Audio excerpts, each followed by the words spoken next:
sebenarnya tetap berjalan saja sesuai on the track Bu ya, sesuai tahapannya, dan memang perlu peran masyarakat tadi. Kemudian ini Bu, terkait dengan DPT Kalsel nih, KPU kan sudah mengumumkan sekitar 3.025.220 orang ya. Nah, itu sebanyak 23%-nya adalah pemilih pemula. Nah, bagaimana sih KPU meningkatkan keikutsertaan dan kesadaran para pemilih pemula ini, Bu? 23% tuh lumayan sih ya. Lumayan besar. Lumayan besar. Lumayan besar nih Bu. Untuk menjadikan satu orang itu banget gitu kan. Gimana nih Bu meningkatkan keikutsertaan mereka, kesadaran mereka? Selain upaya yang kami lakukan dengan ya kondisi seperti ini atau situasi ini juga adalah salah satu wujud konkret kami ingin peningkatan partisipasi utamanya di pemilih pemula. Juga kami yang pasti pemilih pemula kalau dia belum punya KTP kan otomatis nggak bisa milih juga. Nah, ini yang kita advokasi dan secara nasional juga sudah ada MOU oleh KPU RI bekerja sama pemerintah pusat, Dukcapil khususnya ya, Kementerian Dalam Negeri untuk mempersiapkan pemilih pemula kita yang nanti pas tanggal 14 Februari itu mereka seharusnya sudah bisa ikut memilih.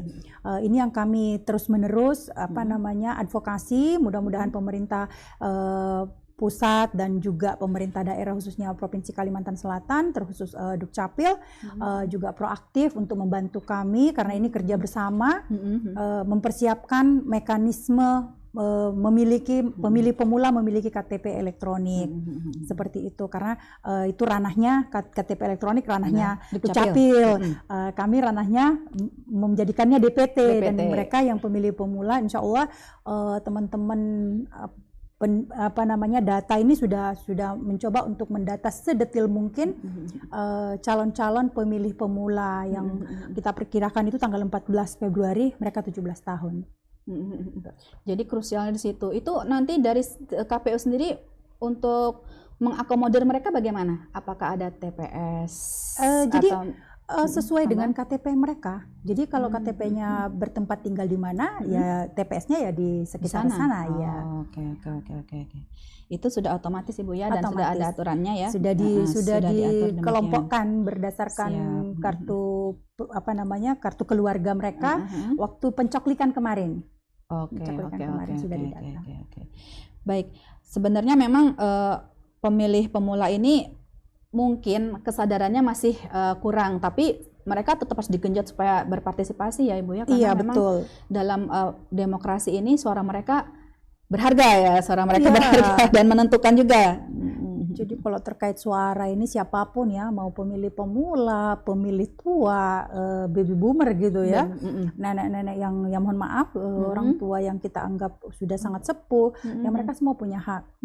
Karena dalam pemilu ini sebenarnya bagaimana memfasilitasi hak warga negara yang tidak boleh terabaikan, meskipun hanya satu suara. Jadi satu suara presiden dengan suara anak yang pemilih sama saja. Ya, jadi dari segi kualitas dan kuantitasnya sama, sehingga tidak ada yang boleh terabaikan. Kami berupaya dengan konsep dan tagline KPU melayani, benar-benar ingin kita lakukan itu. Kami benar-benar ingin melayani, bukan cuma sekedar tagline, tapi substansi dari tagline tersebut bahwa KPU itu melayani, benar-benar melayani. Benar-benar melayani, nggak cuma lip service doang. Iya, betul.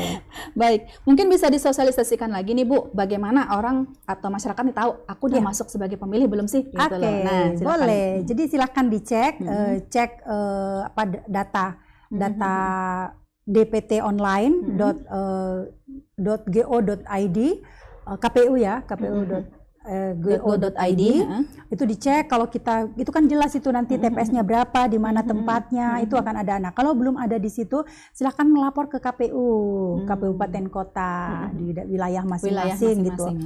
Kalau memang belum terdaftar, dicekkan KTP-nya, berarti nanti bisa masuk ke DPK, daftar pemilih khusus yang belum terdaftar di DPT. Nah, kemudian kalau mereka yang berpindah karena sesuatu hal, pindah wilayah provinsi, pindah wilayah kabupaten kota, ataupun pindah TPS gitu ya, itu juga harus laporkan. Nah, kemudian itu akan masuk ke DPTB. Oke, jadi sebenarnya segala sisi sudah diantisipasi ya Ibu sudah ya? diupayakan, dicarikan juga. Model-modelnya, cara-caranya, kemudian teknis-teknisnya seperti apa agar tidak ada yang artinya semua yang pemilik hak suara itu bisa hadir di TPS, dipermudah. Ada target nggak sih Bu keikutsertaan pemilih untuk pemilu tahun ini gitu kan? Kita sempat pecah rekor juga ya, karena naik sampai 80% kalau nggak salah ya Bu. Iya, ya paling minimal harus sama, minimal targetnya harus sama, karena kalau kurang berarti kemunduran. Jadi ya harapannya jangan sampai mundur, kalau misalnya bisa lebih tinggi lagi dan tentunya kualitas yang lebih baik. Kualitas yang lebih baik artinya mereka datang ke TPS memilih itu karena memang mereka sudah punya tujuan dalam artian orang yang dia pilih, partai yang dia pilih, pasangan calon yang dia pilih itu sudah tahu dan benar-benar sudah tertracking. Artinya mereka datang bukan asal datang saja, atau misalnya datang kancing Bu ya, yang mana nih? Atau datang misalnya kan kita juga memang tingkat partisipasi kita tinggi, tetapi kemudian tingkat kesalahan pencoblosan juga terjadi. Nah ini yang kita khawatirkan kalau teman-teman, makanya tadi ketika memberikan materi di pas hari harlanya KNPI saya sampaikan jangan sampai pemilih pemula sudah men-tracking ya dengan benar calon-calon yang mau dipilih, kemudian sudah meyakinkan bahwa sudah terdaftar di DPT online itu sudah ada datanya, datang ke TPS dengan semangat yang luar biasa sebagai pemilih pemula, tetapi kesalahan dalam hal mencoblos. Nah, kadang-kadang kan kertas semangatnya tuh. Iya, terlipat gini karena buru-buru gitu sudah lihat ininya, oh saya mau ini langsung. Nah, ini tembus ke belakang. Lalu ketika dibuka jadi tidak sah. Atau misalnya mereka sudah punya nih nama-nama, partainya sudah punya. Lalu karena buru-buru juga, padahal dia udah tahu saya mau milih nomor C nih, yang C yang saya mau pilih. Lalu di ini terlalu maju ke atas, ya tetap sih besar suaranya, tetapi masuk ke partai, tidak masuk ke caleg yang dia mau pilih. Jadi harus titik coblos harus ini ya, tepat harus tepat, di tengahnya ya. Biar tidak, atau misalnya yang parah kalau seandainya calegnya tetapi agak mereng ke sana lalu berpindah ke caleg lain dengan partai yang berbeda. Nah itu juga masalah, jadi nyebrang itu akhirnya tidak sah juga. Dan itu kejadian-kejadian yang banyak terjadi yang tidak disadari. Nah ini yang perlu benar-benar disampaikan kepada pemilih pemula dan juga kita semua ya. Karena kadang-kadang kita juga yang hal-hal yang kita anggap mudah, tetapi itu teknis yang kadang terabaikan.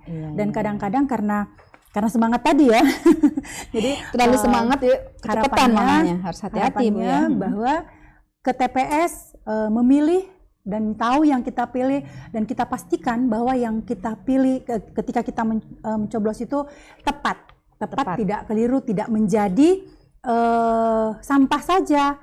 Kita tidak capek-capek ke TPS tapi suara kita tidak bermakna karena tidak sah tadi. Tapi itu nanti sosialisasi soal itu akan terus dilakukan ya Bu ya? Terus menerus akan dilakukan.